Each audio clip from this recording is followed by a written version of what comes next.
네, 시청자 여러분 안녕하십니까? 구독자 여러분 안녕하십니까? 100원, 200원 후원해 주시는 후원자분들께도 감사의 말씀을 드리고요. 오늘은 특별히 방송을 켰는데 제 목소리가 좋지는 않아요. 목이 좀 잠겨 있는 데다가 다른 일방으로는 날씨가 지금 영하권이거든요. 입이 좀 얼어붙었어요. 그래서 이제 방송을 하기에는 적당하지 않은 상황인데 방송을 하는 것은 오늘부터 정확하게 1년 전에 2024년 12월 3일 날 비상계엄이 선포가 되고 1년이 딱 지났죠. 1년 동안 많은 것이 변했습니다. 대통령도 바뀌고 정부도 바뀌고 많은 것이 이제 변했어요. 그래 이제 우리나라 같은 경우는 뭐라 그래야 될까요? 정치 이념을 따지기 이전에 이런 것 같아요. 왜 대통령들은 항상 불행해지는가? 이거를 좀 살펴볼 필요가 있는 것이 초대 대통령이었고 우리나라의 그런 뭐라 그래야 됩니까? 조지 워싱턴에 해당된다고 이렇게 비유가 되어졌던 이승만 대통령은 결국 하와이로 망명을 가서 하와이에서 생을 마감했죠. 조국 땅에서 눈을 감지 못하고 시신이 되어서야 돌아올 수가 있었습니다. 그리고 이제 그 뒤에 박정희 대통령은 1974년도에는 부인이 1979년도에는 자기 자신이 총에 맞았죠. 사망을 했고, 그리고 전두환 대통령과 노태우 대통령은 그 금전적인 문제와 정치적인 문제로 인해서 감옥에 갔고 사형 직전까지 갔습니다. 그리고 그 이후에 이제 그 김영삼, 김대중 대통령은 재임 중에 자식들이 구속이 됐더랬죠. 나라가 혼란스러웠고. 그 다음에 이제 그 노무현 대통령은 어떤 이유에서인지 스스로 그 목숨을 내놨고, 그 이후에 이명박 박근혜 대통령이 또 감옥에 들어앉았다가 고생하고 나왔죠. 그리고 계엄 파동으로 윤석열 대통령이 지금 감옥에 가 있고, 뇌물 비리 혐의로 김건희 그 여사가 감옥에 가 있죠.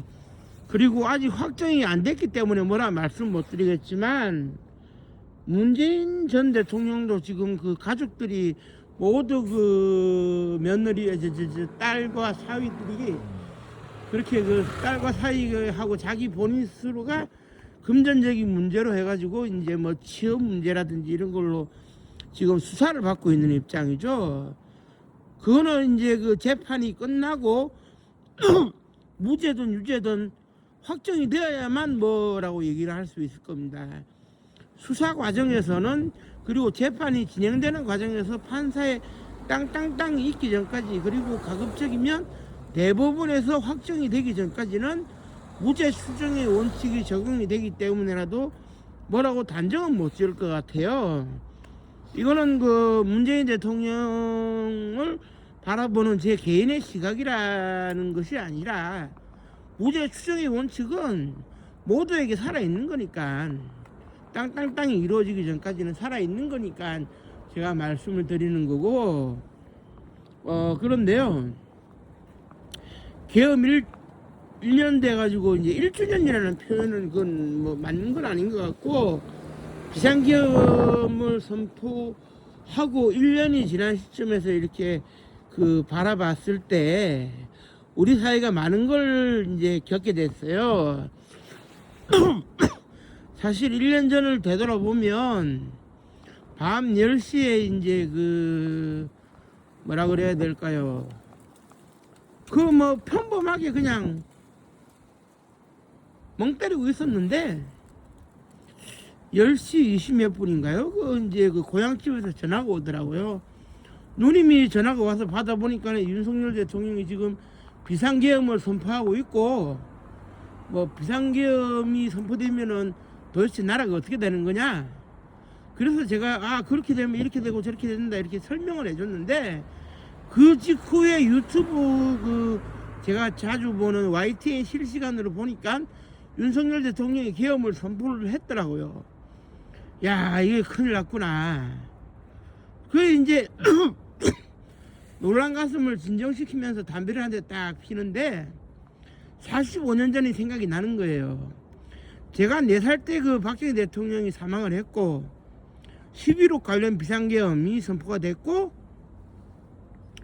80년 5살 때 5.17 그 비상계엄 확대 조치가 있었는데, 제가 이걸 어떻게 기억을 하느냐면 1979년도 그때 이제 바깥에 나가면은 이것저것 인식할 수 있는, 사물을 인식할 수 있는 정도의 나이가 겨우 됐는데, 79년도 10월 달에 그런 뭐가 있었느냐, 부산 마산 민주화 항쟁이라는 게 있었어요. 그래가지고 박정희 대통령이 강제로 이제 장악을 한다고 위수령이 선포가 된 적이 있었는데, 그때 기억나는 게 이제 삼공수여단, 지금 와서 생각해 보니까네 최세창 장군이 끌고 있던 삼공수여단이 내려왔었고, 개머리판 하나를 가지고 시민들을 두드려 패는 상황에서 그때 그 삼공수여단 병력이 낮에는 열심히 시위를 진압을 하는데 밤에는 머물 수경지가 있어야 될 거 아닙니까? 그래 이제 제 집 근처에 있었던 제가 부산 출신인데, 제 집 근처에 있었던 부산, 지금도 가면 있어요, 부산 공설 운동장, 축구장, 야구장 일대에 거기에 이제 수경지를 조성을 했더라고요. 지금은 다 허물어지고 이제 주차장하고 축구장만 남아가지고 이제 부산 아이콘인가요? 축구단 홈구장으로 쓰고 있는데, 거기에 이제 군인들이 집결해 있고 군대에서 육공 트럭이라고 불리우죠. 두돈만 트럭이 있고 장갑차도 있고, 저는 모르죠 뭔지. 저 희한한 복장을 한 사람들은 누군가 뭘 울러매고 있는데 그게 총인지를 어겠지를 몰랐어요. 아버지한테 물어봐도 그냥 빨리 집에 가서 밥 먹자 이 얘기만 하고 늘상 지나다니는 길이었는데, 그래 그때 어수선하던 그 기억이 45년 만에 이제 되살아나기 시작하는데 공포가 엄수 배우는 거예요. 윤석열 대통령이 처단이라는 단어를 2번이나 썼다는 점도 그렇고, 저는 역사학자이기 때문에 역대 계엄 중에 제대로 된 계엄은 단 한 번도 없다고 이제 생각을 하거든요. 예를 들면은 1948년도 10월 14일 날 여수 순천 반란 사건이 일어났을 때 진압하기 위한 계엄이 있었는데, 그것이 우리나라 첫 번째 계엄이었어요. 그런데 공산 군인들을 때려잡는 계엄이 불법이냐? 공산 군인들을 때려잡는 것 자체는 불법은 아닌데 왜 이걸 문제 삼느냐? 그때 당시에 계엄법이라는 게 만들어져 있지도 않았는데 계엄을 선포를 했거든요. 그러니까 법이 없는데 어떻게 선포를 합니까? 법을 만들고 선포를 해야지. 그때부터 집권자의 의도에 맞는 그런 뭐랄까요, 정가의 보도처럼 그런 정치 계엄들이 쭉 있어 왔는데 저는 그렇게 생각했어요. 윤석열 대통령이 처단이라는 단어를 2번 쓰는 걸 보고 이것도 하나의 윤석열 왕국을 위한 정치 계엄이 아닐까. 그리고 국회에 군 병력들이 쳐들어가는 이 모습을 볼 때, 국회로 쳐들어간다는 표현은 뭐 좀 그럴 수는 있습니다만은 국회의 실질적인 주인은 국회의원이 아니에요. 평소시에는 300명 국회의원들이 활동을 하는 곳이지만 거기를 언제든지 무상으로 출입이 가능한 사람들은 절대 다수의 5,300만 국민들이거든요. 거기에 필요에 의해서 무장 경호원들은 있을 수 있어요. 하지만 군인들이 난입할 이유는 하나도 없습니다. 국회는 국민의 대변을 국민들을 대변하는 기관이고, 국민들의 뜻에 따라서 움직이는 곳인데 거기에 그 국민들이 보여준 그 권능을 군인들이 가서 때려잡는다, 때려 부순다 있을 수 없는 일이거든요.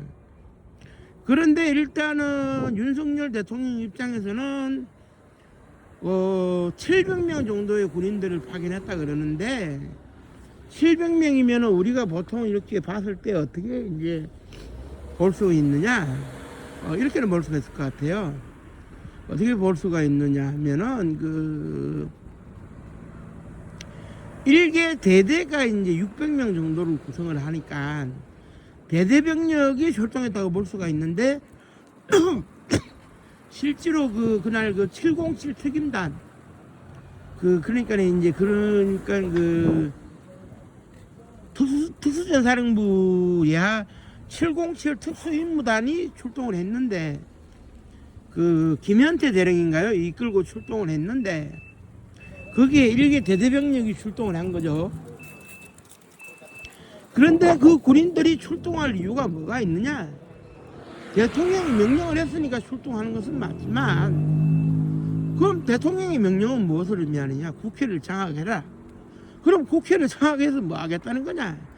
결국 본회의장을 장악을 해서 국회의원들이 모여가지고 비상계엄령을 해제 결의를 못하도록 하겠다는 거 아닙니까? 그런데 문제는 뭐냐? 국민들의 뜻에 따라서 비상계엄의 해제 의결을 할 수 있는 게 국회고 국회의원들이거든요. 그 권능 자체는 대통령이 부여하는 것도 아니고 관리하는 것도 아니고 정부에서 부여하는 것도 아니고 관리하는 것도 아니고 국민들이 부여해주고 국민들이 관리를 하는 거예요. 그런데 일단은 국민들의 입장이 좀 나뉘기는 나뉠 거예요. 비상계엄 찬성 여부를 떠나서 저까지 제가 75년생인데 저까지에 해당되는 그런 뭐냐 했을 때 그런 비상계엄을 어렴풋이나마 기억하고 알고 있는 세대,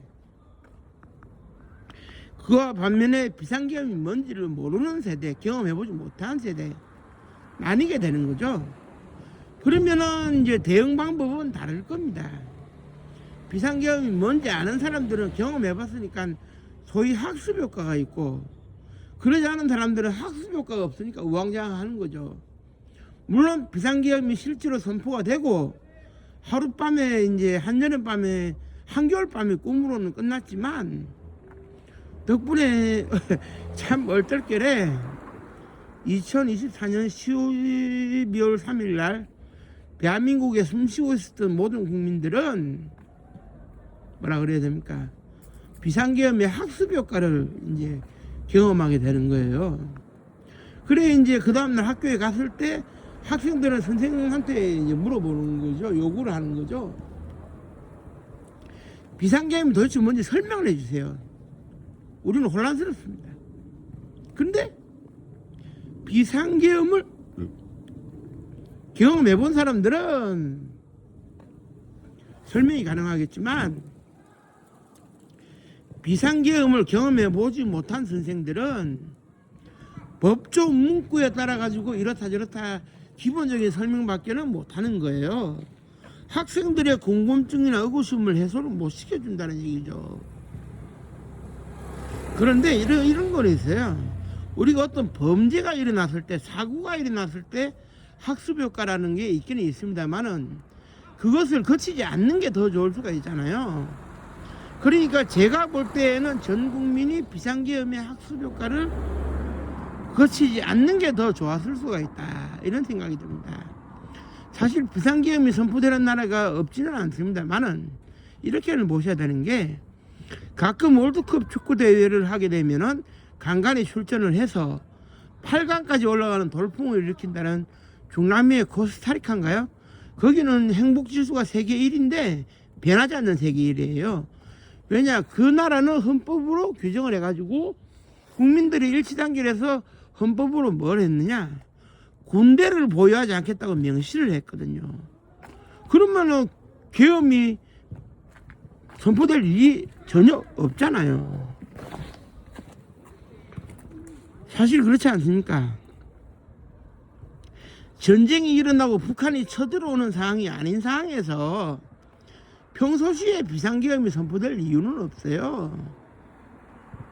평소시에 뭐 법과 제도 원칙이 다 살아있는데 그걸 움직이면 됩니다. 윤석열 대통령이 얘기했듯이 종북 세력 운운하는 것도 국가보안법과 일반 형사소송법으로 때려잡으면 되는 문제인데 뭉뚱그려 흐려가지고 뭐 나라가 공산화 됐느니 뭐 어쩌느니 대통령이 함부로 판단할 문제는 아닌 것 같고요. 저는 그렇게 봅니다. 윤석열 대통령이 왜 처단이라는 단어를 2번이나 썼는지는 본인 입장 표명을 해야 되겠지만 그렇다고 비상계엄 자체를 하나의 내란으로 간주를 해서는 곤란하지 않을까 하는 게 제 생각이긴 한데 이걸 내란으로 간주를 할 수 있을까? 헌법재판소의 파면 결정문에는 내란으로 강조가 됐는데 이제 그 형사재판에서 내란으로 이제 정의가 될지 그거는 지켜봐야 되겠습니다만은 저는 그런 것 같아요.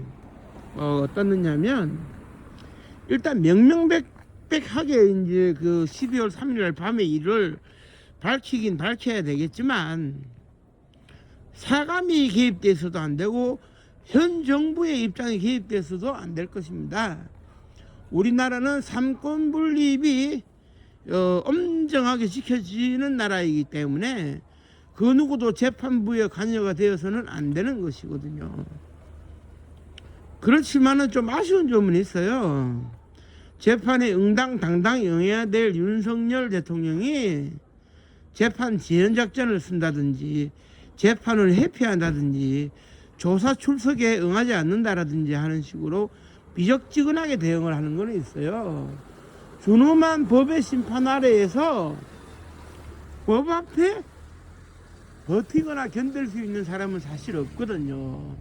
있어서도 안 되는데 전직 대통령이라는 이유 하나만으로 그런 꼼수를 부린다면 국민적 지탄을 받을 수밖에 없죠.